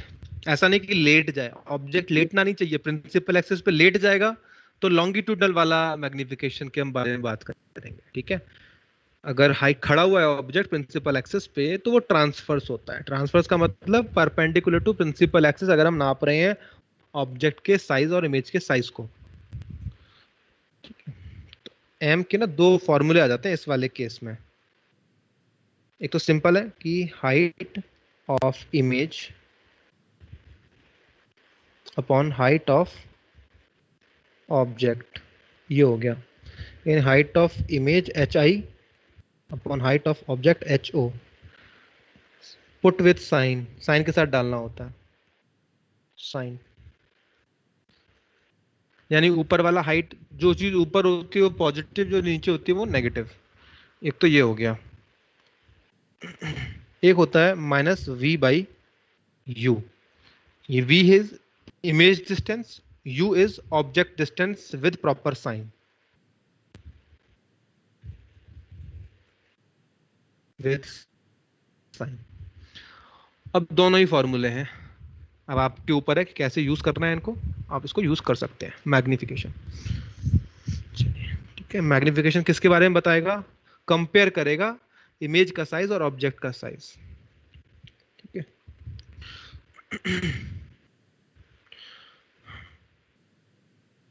लॉन्गिट्यूडनल मैग्निफिकेशन क्या होगा? लॉन्गिट्यूडनल मैग्निफिकेशन अगर कोई पूछता है तो हम कहेंगे, इसको कह सकते हैं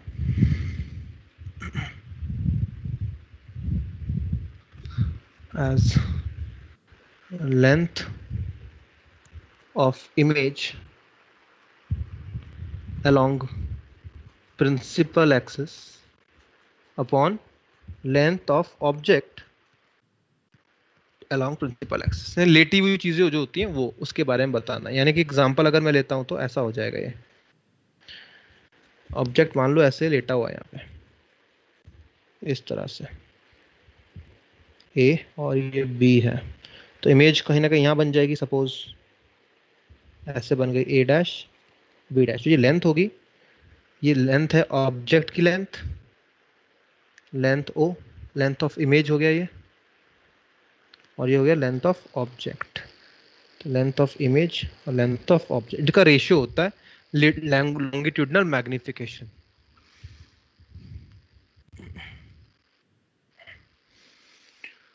ठीक है,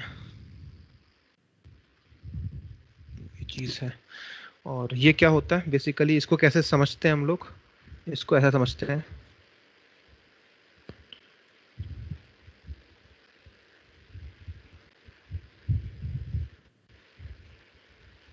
कि ये हाइट ऑफ ऑब्जेक्ट है और सपोज ये हाइट ऑफ इमेज है। ये हो गया height of object, height of image.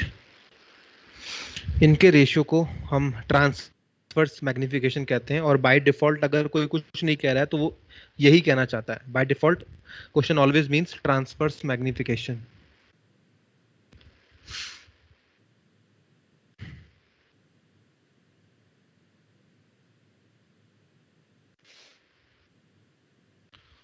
चलो एक क्वेश्चन लेता हूं मैं यहाँ एक पर। बार लॉन्गिट्यूडनल दिखाइए। क्या कह रहे हो? एक बार सर लॉन्गिट्यूडनल दिखा दो बस। हो गया सर, थैंक यू।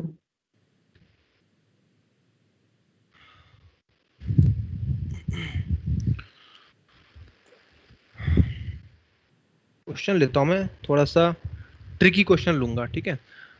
या उससे पहले एक चीज और, इसके लिए एक चीज और जान लेते हैं हम लोग। मैग्निफिकेशन जैसा कि हमको समझ में आ गया है कि height of image upon height of object होता है, साइन के साथ डालना होता है। तो यहाँ पे हम लोग क्या कह सकते हैं? In this case over here, तो कॉन्केव मिरर कैसी मैग्निफिकेशन प्रोड्यूस करता है? कॉन्केव मिरर रियल अगर रियल इमेज होती है तो मैग्निफिकेशन कैसी होती है? Real image are always inverted, real images are always inverted. अगर इन्वर्टेड है इसका मतलब ऑब्जेक्ट अगर ऊपर है तो इमेज नीचे है। तो रियल इमेज के लिए मैग्निफिकेशन क्या होगा? Less than 0। लेस देन यानी नेगेटिव होगा, ठीक है ना? तो हम कहेंगे यहाँ पे magnification negative for real image, ध्यान रख लीजिए नेगेटिव होता है। और वर्चुअल के लिए क्या होगा? पॉजिटिव। पॉजिटिव, क्योंकि इमेज भी ऊपर ही होती है, ऑब्जेक्ट भी ऊपर होता है, इरेक्ट होता है ना। इरेक्ट का मतलब वो भी ऊपर ही देख रहा है और ऑब्जेक्ट भी ऊपर ही देख रहा है, दोनों ही प्रिंसिपल एक्सिस के ऊपर हैं। देख लो ये भी ऊपर है तो ऑब्जेक्ट भी ऊपर है, तो पॉजिटिव आ जाएगा ना। Height of image upon height of object, positive डालेंगे तो पॉजिटिव आ जाएगा। तो साइन, मैग्निफिकेशन का साइन क्या बताता है? मैग्निफिकेशन का साइन बताता है कि इमेज रियल है या वर्चुअल है, या इमेज रियल है या वर्चुअल है। और उसका मैग्नीट्यूड क्या बताता है कि वो ऑब्जेक्ट से छोटी है या बड़ी है। तो फॉर एग्जांपल मैं एग्जांपल लेता हूं एक, उसका क्या मतलब है समझेंगे इसको। एग्जांपल लेता हूं मैं एक कि m बराबर -3, इसका क्या मीनिंग है? What do you bring information out of this? तो हम कहेंगे इन्वर्टेड और हाँ, दो चीजें कहेंगे। इन्वर्टेड होगा। एक तो इन्वर्टेड है यानी कि रियल है, yes real image, real image, पहली बात तो ये कह देंगे। और दूसरा कहेंगे हम भाई साइन, साइन को लेकर के कहा है मैंने, साइन से ये समझ में आ गया मेरे को। 3 से क्या समझ में आता है?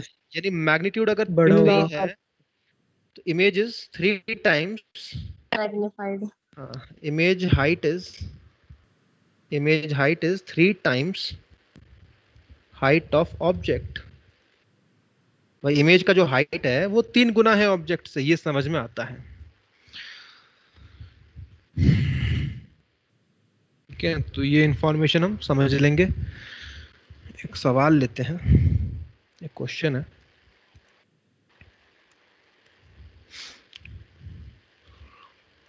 Find the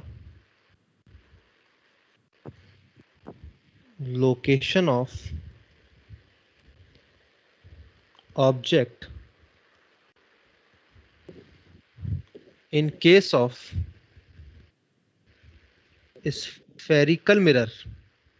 spherical mirror. Find the location of object in case of spherical mirror to produce magnification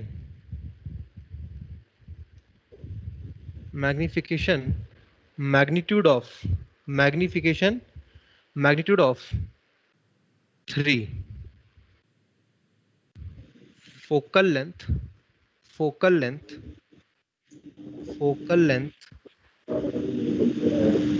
is 10 centimeter. ये लो,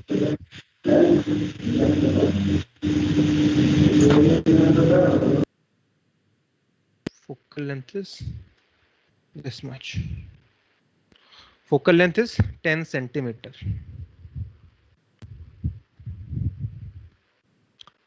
सोचिए क्या कर सकते हैं इसमें हम लोग। Minus V by U equals to 3, V और यू के बीच में रिलेशन निकालेंगे, 20/3 फिर मिरर फॉर्मूला से लगाएंगे। पहले मिरर सही कह रहे हो, रिलेशन निकाल। कुशाग्र Yes, सही sir. कह रहा है। और अच्छा, कौन सा मिरर है, पहले तो ये बताओ मिरर कौन सा है?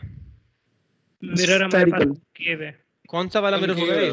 कॉनकेव मिरर होगा क्योंकि 3 टाइम्स Concave. कर रहा है। 3 टाइम्स साइज बड़ा होगा सर, वर्चुअल बड़ा ही।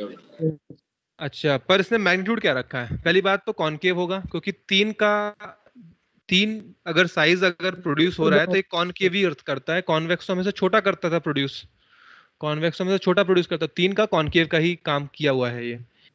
तो 3 तो पॉजिटिव भी हो सकता है, 3 नेगेटिव भी हो सकता है, क्योंकि इसने मैग्नीट्यूड डाल रखा है। मैग्नीट्यूड है इतना, इसने तो बताया नहीं एग्जैक्टली ना कि +3 या -3, तो मैग्नीट्यूड क्या रखा है। तो हम 2 आंसर आएंगे इसके। ठीक है, 2 आंसर के लिए सॉल्व करेंगे इसको। 20/3। हाँ, तो जरा सॉल्व करते हैं इसको। कैसे करेंगे तो देखिए, सिंपल सा तरीका है। लेट ऑब्जेक्ट डिस्टेंस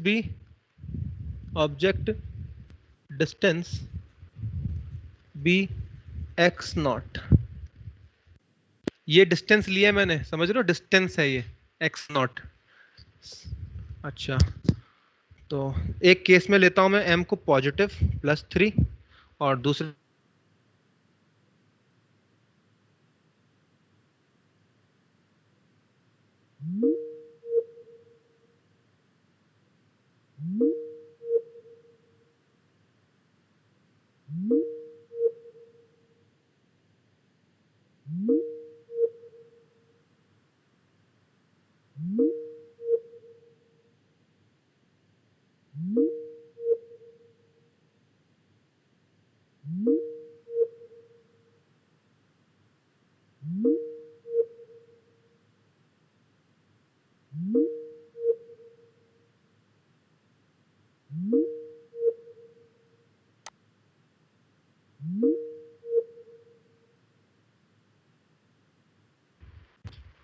ठीक है, तो u कितना हो गया, u कितना हो जाएगा, क्योंकि इंसिडेंट रे ऑब्जेक्ट यहाँ पे रखा हुआ है ना, ऑब्जेक्ट तो यहाँ रखा हुआ है, -x0।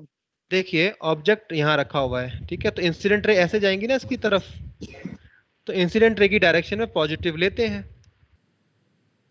ठीक है, ये हो गया पोल, और डिस्टेंस पोल से नापी जाएंगी, तो ऑब्जेक्ट डिस्टेंस कितनी हो गई, -x0 है ना, -x0 हो गई। ठीक है जी, और m बराबर का फॉर्मूला क्या होता है, -v/u होता है, और m क्या ले रखा है हमने, +3 ले रखा है, ये -v हो गया, और u कितना ले रखा है मैंने यहाँ पे, -x0 हो गया। तो v कितना आ जाएगा यहाँ से, v आ गया v is how much? 3x 3x not minus है ना, 3x 3x नॉट आ गया जी। अब लगा देते हैं इसमें फॉर्मूला हम मिरर का, क्योंकि हमको u भी मिल गया x के टर्म्स में, v भी मिल गया x के टर्म्स में, तो मिरर फॉर्मूले से शायद हेल्प हो जाएगी। तो 1/v प्लस 1/u 1/f, तो 1/v कितना है, 3x नॉट निकाल बैठे हम लोग, प्लस ये हो जाएगा minus x not is equal to f। f कितना होगा जी? f पॉजिटिव होगा नेगेटिव होगा? 1/-10 हो जाएगा। नेगेटिव नेगेटिव होगा, Negative. बिकॉज फोकस यहाँ पर है, इस वाले मिरर का फोकस यहाँ पे है और पोल से नापते हैं डिस्टेंस, तो उल्टा जा रहे हो ना आप, तो माइनस हो जाएगा, ये -10 हो गया। ठीक है, तो इसको सॉल्व करो तो कितना आएगा आंसर? इसको सॉल्व करने पे आएगा 3 -2/3x not is equal to 1, ये हो गया। सो x नॉट विल बी 20/3। 20/3 कितना होता है? 6.67 सेंटीमीटर। और ये बात ऑब्वियस भी थी कि कम ही आएगा 10 से, क्योंकि यहीं पे होता है ऑब्जेक्ट, तभी तो आता है इमेज। वर्चुअल कहाँ बनती है? यहाँ बनती है, 3 टाइम्स होगा ये साइज में इससे, तो 6.67 आ गया। अब यही काम आप यहाँ पे करो, यहाँ पे करोगे तो ऐसा हो जाएगा कुछ, ये हो गया f, ये हो गया c, 3 टाइम्स आ रही है इमेज का साइज, तो ऑब्जेक्ट कहाँ होगा? यहाँ पे होगा। इमेज कहाँ होगी? यहाँ होगी कहीं। तो ये बात तो कन्फर्म है कि हमारा जो आंसर आने वाला है ऑब्जेक्ट डिस्टेंस का, वो कितना आएगा? 10 से ज्यादा होगा और 20 से कम होगा। Yes sir. 10 से ज्यादा होगा, 20 से कम होगा, because f is equal to r/2 होता है। तो r कितना हो जाएगा? 20 हो जाएगा रेडियस ऑफ कर्वेचर। तो 20 से कम आएगा, 10 से ज्यादा आएगा। तो अगर आपको ऑप्शंस दिख जाते हैं ना इस तरह के, तो आप वैसे भी मार्क कर सकते हो। अगर एक ही ऑप्शन फंस रहा है 10 और 20 के बीच में, तो मार्क कर दो उसको विदाउट एनी कैलकुलेशन। तो हम यहाँ पे कहेंगे भाई let object distance x not माना था मैंने, तो u हो जाएगा यहाँ पे -x नॉट, फॉर्मूला लगाइए इसका, -v/u, ये हो जाएगा -3 is equal to -v/-x not. तो v आ जाएगा यहाँ से -3x नॉट, तो हमको v भी मिल गया यहाँ पे और u भी मिल गया। फॉर्मूला लगा दीजिए यहाँ पे, 1/v plus 1/u is equal to 1/f। तो 1/v हो जाएगा -3x नॉट और ये हो जाएगा -x नॉट, और f कितना हो गया? -10। सॉल्व कर लो इसको, सारे नेगेटिव नेगेटिव तो हट जाएंगे एक बार में। तो आ जाता है 4/3x not is equal to 1/10। तो x नॉट आ जाएगा 40/3। कितना हो जाएगा 40/3?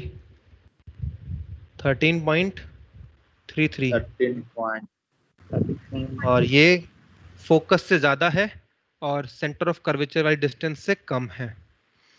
ठीक है, तो ऐसे आंसर निकाल सकते हैं। मान लीजिए अगर उसने कहा होता सवाल में कि मैग्निफिकेशन का मैग्नीट्यूड 1/3 है, तो आप कौन कौन से केस लेते 1/3 अगर होता तो? तो सेंटर से साइड वाले ऑब्जेक्ट बड़ा होता सर। कर्वेचर वाला। तो Center पे कॉन्वेक्स लेंस भी हमको लेना पड़ता, कॉन्वेक्स लेंस भी Yes, लेना sir. पड़ता उस केस में। ठीक है, कॉन्वेक्स लेते और कौन सा लेते? कॉनकेव का वर्चुअल लेते क्या? No, sir. कॉनकेव का वर्चुअल नहीं लेते, क्योंकि वर्चुअल वाले में बड़ा होता है या 1 के बराबर होता है।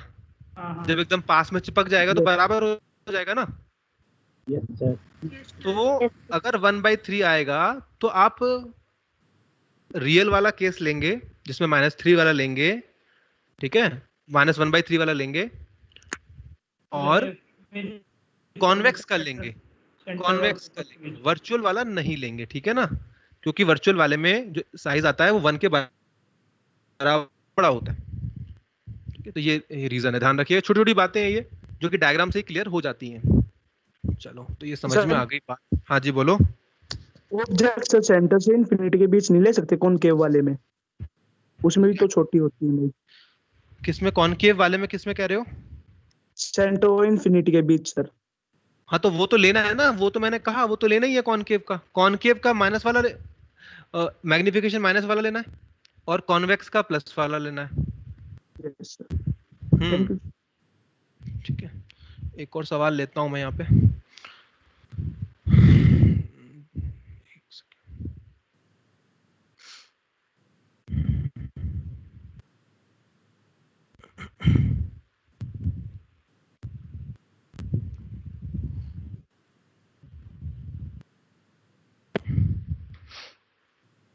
तो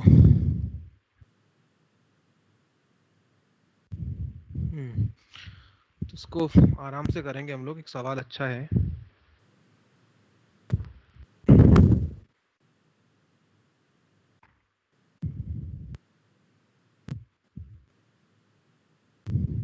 पहले एक हल्का सा सवाल लेता हूं मैं। क्वेश्चन कुछ ऐसा है,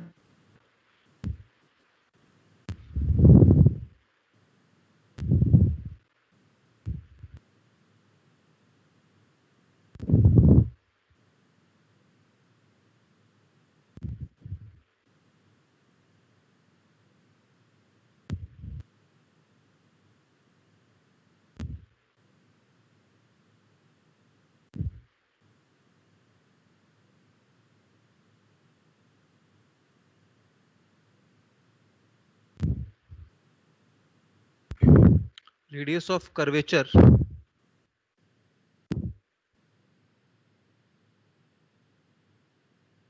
is 20 centimeter.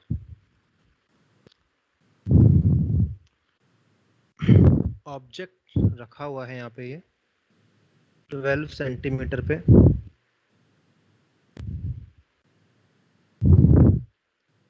find distance between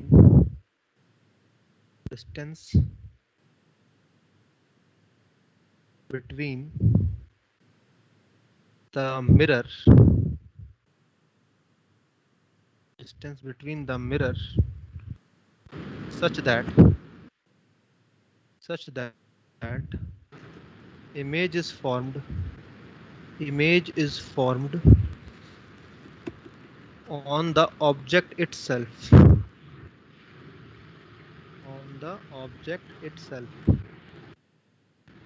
ऐसी कौन सी दूरी होगी, ऐसी कितनी डिस्टेंस होगी इस प्लेन मिरर और स्फेरिकल मिरर में, कितना दूर रखें इनको हम, सो दैट कि जो इमेज बने ना ऑब्जेक्ट पे ही बन जाए, ऑब्जेक्ट पे ही इमेज बन जाए, ऐसा बताना है आपको। अच्छा जी, ये मतलब है। तो ऐसा कैसे होगा, इमेजिन करें कि ऐसा कैसे होगा कि इसी पे इमेज बन जाए। तो पहले तो रे ऐसे जाएगी, पहले ऐसे, मैं इसको मिटा दूंगा, ठीक है, जस्ट देख लो अभी कि ऑब्जेक्ट पे इमेज कैसे ओवरलैप कर सकती है। तो रे ऑब्जेक्ट से रे गई ऐसे, ठीक है, टकरा के रे जाएगी ऐसे, फिर जस्ट अ सेकंड, ऐसे बनाया मैंने, रे गई ऐसे और टकरा के फिर रे जा रही है इस तरह से, ऐसे गई। अच्छा, तो रे टकरा के कहाँ जाएगी फिर दोबारा से, ऐसे आ गई इस पे, देखो है ना, यही तो हुआ। तो फाइनल इमेज कहाँ बन रही है, इसी पे तो बन रही है। इस मिरर से, इस मिरर के लिए ऑब्जेक्ट किधर है बताओ जरा। मैं बात करता हूँ हौले हौले यहाँ पे, इस मिरर के लिए ऑब्जेक्ट किधर है। कॉनकेव वाले के लिए या नहीं, मैं इस वाले मिरर की बात कर रहा हूँ। Where is the object, plane के लिए राइट ये जो इधर होगी कि नहीं, इधर होगा ऑब्जेक्ट, पीछे होगी सर, वर्चुअल है। क्या होगा, यस सर इंसिडेंट रे का मीटिंग पॉइंट यहाँ पे हो रहा है, यहाँ पर हो रहा है, ठीक है, ये हो गया। तो इस मिरर के लिए ये ऑब्जेक्ट है, ठीक है जी। अच्छा, इस मिरर के लिए इमेज कहाँ है, राइट साइड, यही तो है जहाँ Right ऑब्जेक्ट side है, होगी यही तो सवाल कह रहा है, हाँ यही तो कह रहा है सवाल, जहाँ कॉन्वेक्स का ऑब्जेक्ट है वहाँ पे इसकी इमेज है। बिल्कुल वही है, यही सवाल कह रहा है। तो यही इमेज बन गई, ठीक है। सर हाँ बोलो। ठीक है सर, ठीक है, परपेंडिकुलर है दोनों, ठीक है सर। हाँ ठीक है, अच्छा जी, ठीक है ओके। अब मैं पूछता हूँ, इस वाले मिरर के लिए ऑब्जेक्ट किधर है? इस वाले मिरर के लिए ऑब्जेक्ट कौन से वाले के लिए सर? इस 12 वाले सेंटीमीटर बस। 12 सेंटीमीटर, यही तो है, 12 सेंटीमीटर। ओ ही है, ओ ही है ऑब्जेक्ट, ठीक है। अच्छा इस वाले मिरर के लिए इमेज कहाँ है? इमेज भी ओ पे ही है। भीतर है। नहीं, इस वाले मिरर के लिए पूछ रहा हूँ मैं। ऑब्जेक्ट आपकी प्लेन मिरर वाला, प्लेन में क्या ऑब्जेक्ट? प्लेन ये है मिरर का ऑब्जेक्ट। वन, प्लेन मिरर के अंदर होगी सर। ये है ना one, one is the object for this, sorry image for this mirror. इस वाले मिरर के लिए इमेज कहाँ है? वन पे है। अच्छा वो कैसी इमेज है, रियल है या वर्चुअल है?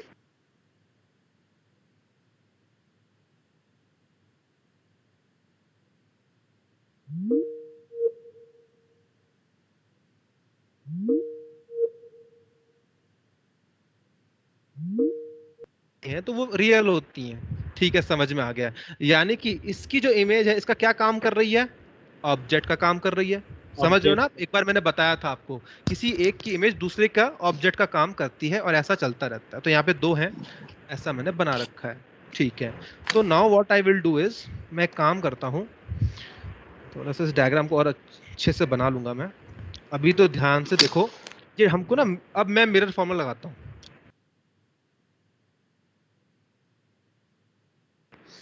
कितना है ये जरा देखते हैं।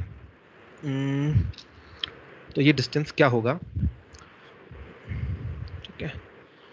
तो जरा बता सकते हैं डिस्टेंस कितना होगा? आप लोग कैलकुलेट करो और मुझे बताओ, यहाँ से इस पोल से कितना दूर है? इस पोल से कितना दूर है वो? ये वन बताएंगे, जरा कैलकुलेट करो जब तक। ये वन बताओ कितना दूर है, कैलकुलेट कर रही है। Find the distance of this one from this pole of the mirror. Do it. 60 पे है। कर लिया सॉल्व? चलिए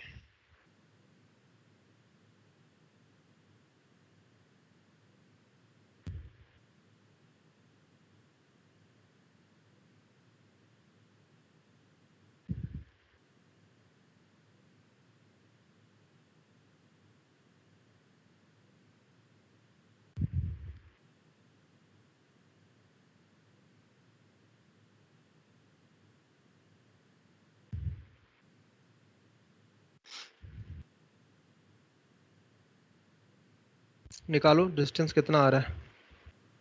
सर 60 आ रहा है। 60 आ रहा है, ठीक है। तो जस्ट अ सेकेंड में उसको थोड़ा सा अच्छे से बना दूं।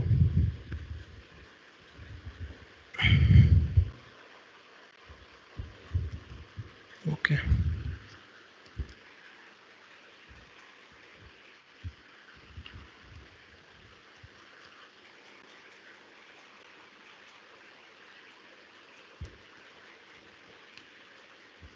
ठीक है ओके। तो let's calculate this distance first of all. ये डिस्टेंस कितना होगा यहाँ से यहाँ तक का, ये डिस्टेंस निकालना है मेरे को फर्स्ट ऑफ ऑल।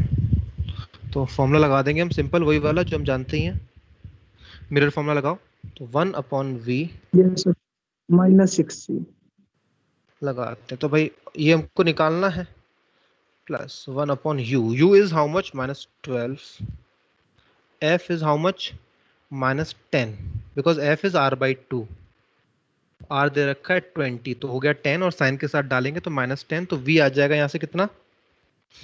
-60 आएगा, -60 सेंटीमीटर। तो what is the meaning of minus?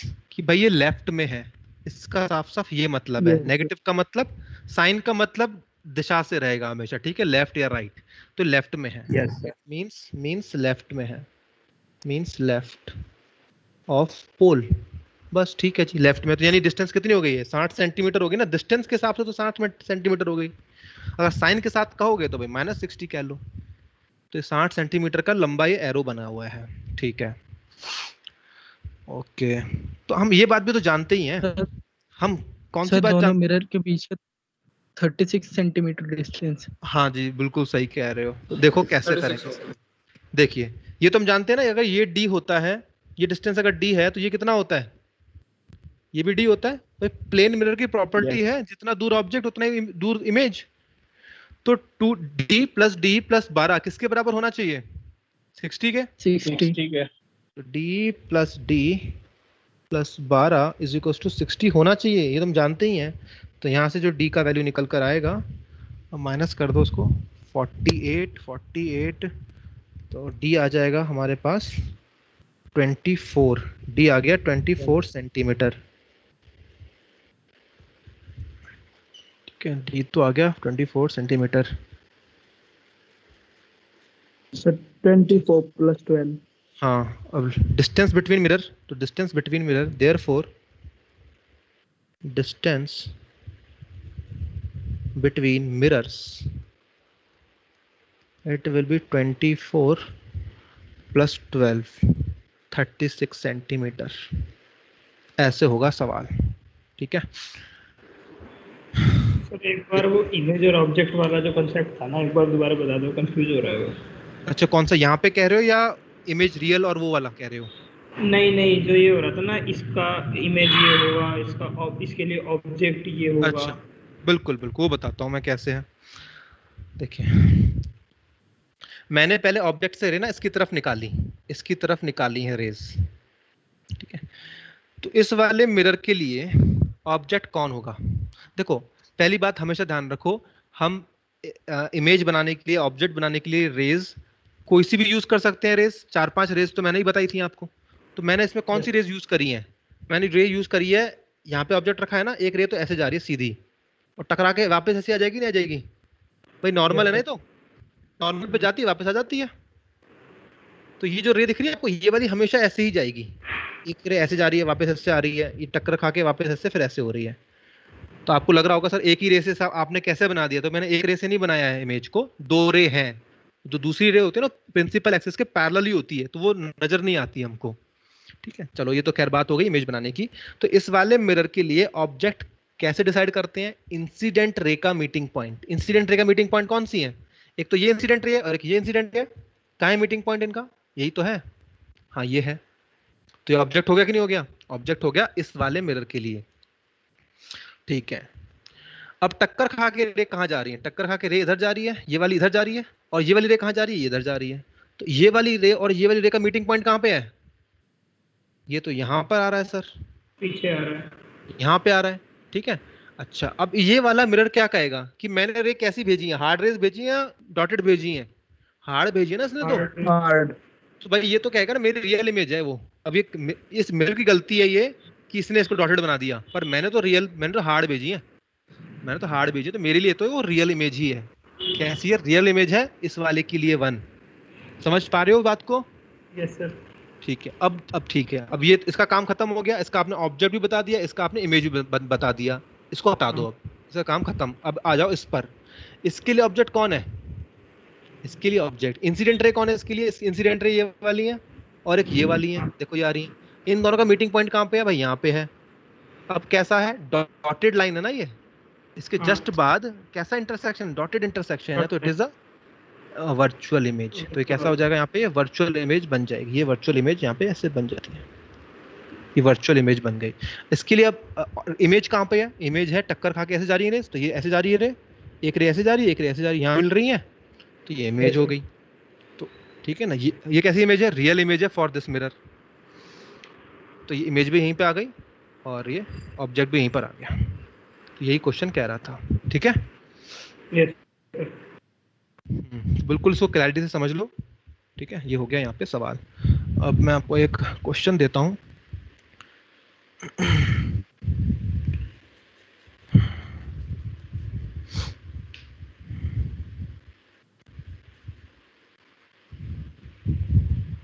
इसको होमवर्क में लीजिए आप, ठीक है ना? होमवर्क में रहेगा आपके लिए सवाल। इसका आंसर दिखा देना, मैं आंसर डाल दूंगा इसका। इसको होमवर्क में है ये।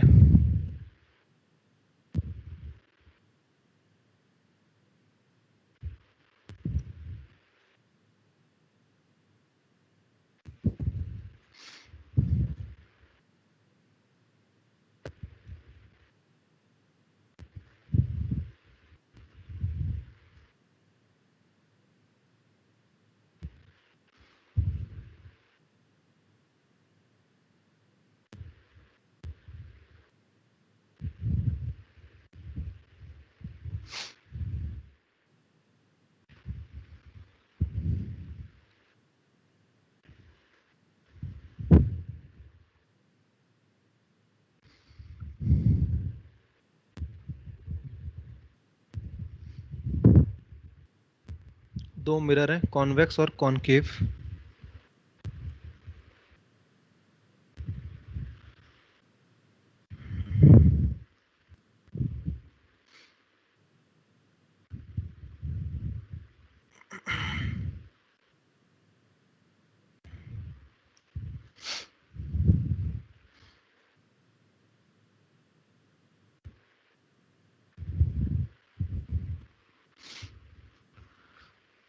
Object of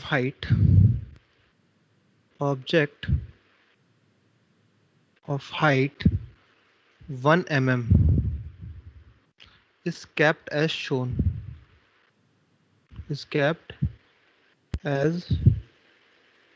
shown. Find image of object. Find image of object after two successive reflections. Take first reflection on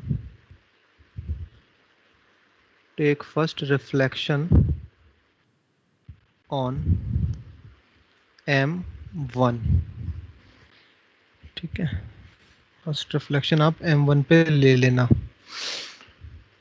और इसमें जो डिस्टेंस दिया हुआ है ये, I think it is given to be 40 centimetre. Mirror के बीच में जो डिस्टेंस दिया हुआ है वो 40 दिया हुआ है। ठीक है, तो दो मिरर हैं। क्या करना है, मैं थोड़ी सी हिंट दे देता हूँ। जिसको नहीं सुनना वो कान पे उंगली लगा ले, जिसको सुनना है हिंट वो सुन सकता है। ठीक है, ये ऑब्जेक्ट है 1 mm का, तो उसका हाइट दिया हुआ है 15 सेंटीमीटर इससे दूर है। ठीक है, तो इसकी इमेज आएगी। इसकी इमेज बना लोगे आप, डेफिनेटली बना लोगे। इसकी इमेज ऐसे निकल करके जाएगी।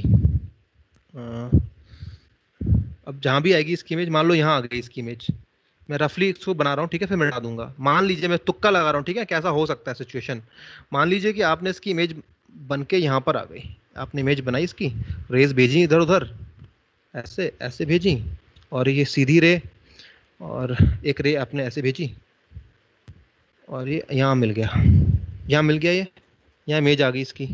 ठीक है, अब ये ऐसे रेज आ रही है ना, अब ये आगे जाएंगे ना रे, तो ऐसे जाएंगे, इसमें मिलेंगी कहीं ना कहीं। ढंग से नहीं बना पा रहा हूँ मैं। यहाँ बनी तो ये डिस्टेंस कुछ ना कुछ आ जाएगी।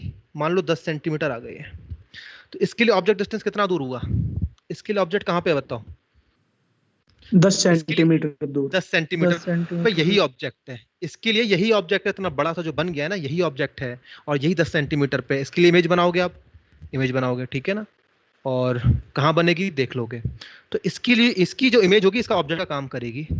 डिस्टेंस आपको देखनी पड़ेगी, और एक तो ये डायग्राम बनेगा, कुछ ऐसा बनेगा। ठीक है ना, और आपको फाइनल इमेज निकालना पड़ेगा। अगर पॉजिटिव आ गया, अब एक चीज और, इसमें दो साइन कन्वेंशन लगेंगे। इस मिरर का अलग लगेगा, इस मिरर का अलग लगेगा। ठीक है, यहाँ पे दो मिरर हैं, साइन कन्वेंशन 2 बार लगेंगे, दोनों के लिए अलग अलग हो सकता है। यानी इसके लिए इंसिडेंट रे ऐसी वाली थी, तो इसके लिए इधर बन जाएगा ऐसे हमारे लिए, इसके लिए फिर अलग हो जाएगा हिसाब। इसके लिए इंसिडेंट रे कौन है? ये वाली है ना, ये वाली, तो इसके लिए इधर हो जाएगा पॉजिटिव, इसके इधर पॉजिटिव हो जाएगा, इसके इधर हो जाएगा पॉजिटिव।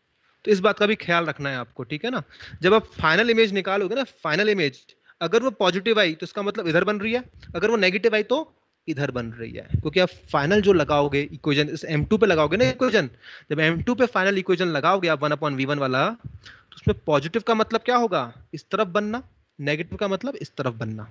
तो ये आपको डिसाइड करना है और बताना है आंसर में। ठीक है, तो ये है होमवर्क आपका। सर M2 से 6 सेंटीमीटर पॉजिटिव। क्या चीज है? M2 से 6 सेंटीमीटर पॉजिटिव। अब आंसर तो मेरे को भी नहीं मालूम है, देखना पड़ेगा मुझे। करो, लेट्स सी। मैं बता दूंगा आंसर, ग्रुप पे डाल दूंगा इसका आंसर। ठीक है, फिलहाल तो करिए आप इसे। एंड आई थिंक आपका आंसर सही है, मुझे सही लग रहा है। तो इसका आंसर है 6 सेंटीमीटर। इसको सॉल्व कीजिएगा, आंसर निकालिए, 6 सेंटीमीटर इज द आंसर, और ये पॉजिटिव आएगा आंसर आपका, जो भी आएगा साइन आपको बताना रहेगा, ठीक है। सर हमें आंसर किस मिरर के रिस्पेक्ट में बताना है? तो फाइनल इमेज जिससे टक्कर खा के आएगी इसके हिसाब से बताना है। किस सर?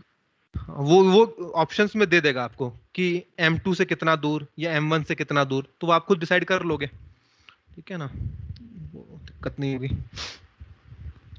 तो 6 सेंटीमीटर पॉजिटिव आ रहा है, ठीक है, यानी कि इस तरफ आएगा इमेज, क्योंकि ऑब्वियस सी बात है, कॉन्वेक्स मिरर है ना, कॉन्वेक्स मिरर में तो हमेशा अगर रियल ऑब्जेक्ट होता है तो वर्चुअल इमेज आती है, तो इधर बन जाता है, ये चीज रहेगी।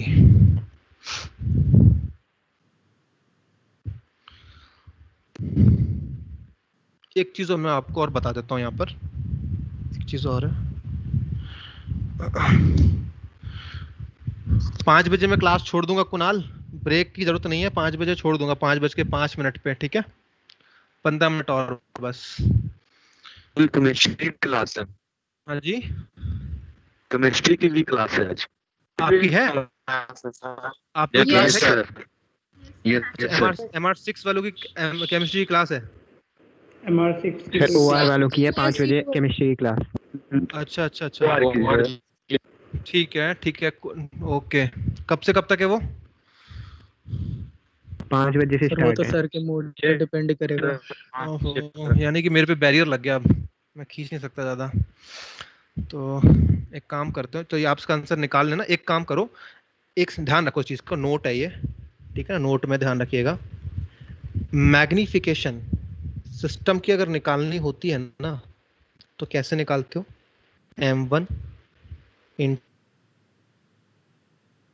इंटू M3 सो ऑन करते जाओ, सिस्टम की मैग्निफिकेशन आ जाती है, सिस्टम की, यानी कि यहाँ पे कौन है, M1 लोगे, M2 लोगे, इसका मैग्निफिकेशन निकालो, इसका मैग्निफिकेशन निकालो, सिस्टम का मैग्निफिकेशन क्या आ जाएगा? M1 इंटू M2 आ जाएगा। ये भी फाइंड कर लेना, फाइंड M सिस्टम निकाल लोगे, and final size of image, final size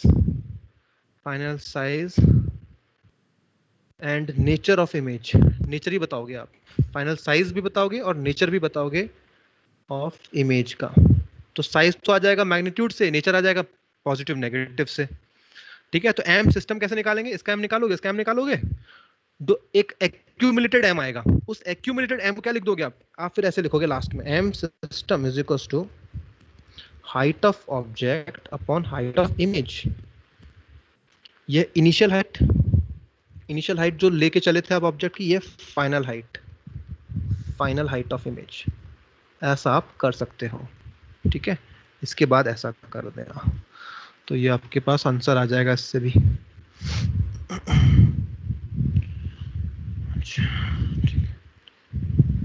sir हाँ जी, ऐसी एक और एक्स्ट्रा क्लास, मतलब जब आपका हॉलीडे हो एक दिन और लगा देना, सिलेबस जल्दी हो जाएगा सर। हाँ बिल्कुल ऐसा कर लेंगे, आपसी सहमति के साथ भी हम करेंगे, ऐसा पूछ लेंगे सबसे अगली क्लास में, है ना, तब करते हैं ऐसा, इससे फायदा रहेगा थोड़ा सा, दोनों बैच को मर्ज करके। चलिए तो फिर आज के लिए इतना ही कर देते हैं, आपकी केमिस्ट्री क्लास है यहीं पे रोक देते हैं, ठीक है। So that's all for today, okay, thank you, bye bye.